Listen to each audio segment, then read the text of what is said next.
Сәлем достар, бүгін біз сіздермен бірге хворост жасайтын боламыз. Өте оңай рецепт және өте дәмді шығады. Олай болса кеттік достар. Алдымен 2 жұмыртқаның сарысын және 2 жұмыртқаны толығымен қосатын боламыз. Оның үстіне қантты саламыз және үстіне тұзды салып, жақсылап араластырамыз. Толық рецепті описаниеде жазып көрсететін боламын. Жақсылап осылай араластырамыз.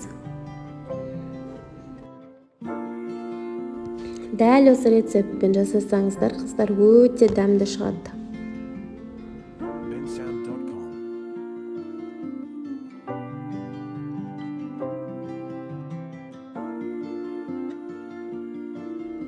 Әрі қарай қыздар ұнды саламыз.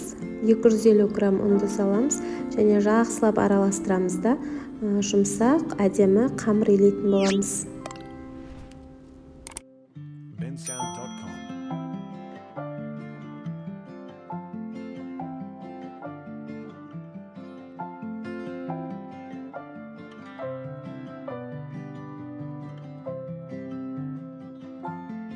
Және қамырымызды жарты сағатқа осылай бетін жауып қойып қоямыз.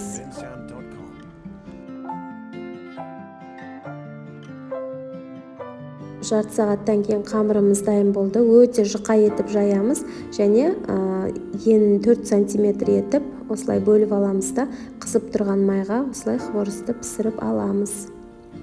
Өте оңай жасалу жолы және өте дәмді болып шығады. Достар, шаймен ішкенге өте дәмді және балаларға чипсы кирешкенің орнына қытырлатып жегенге өте күшті. Сол себептен міндетті түрде дайындап көріңіздер, ас болсын. Және каналыма лайк басып, комментарий жазып, подписаться етуді ұмытпаңыздар.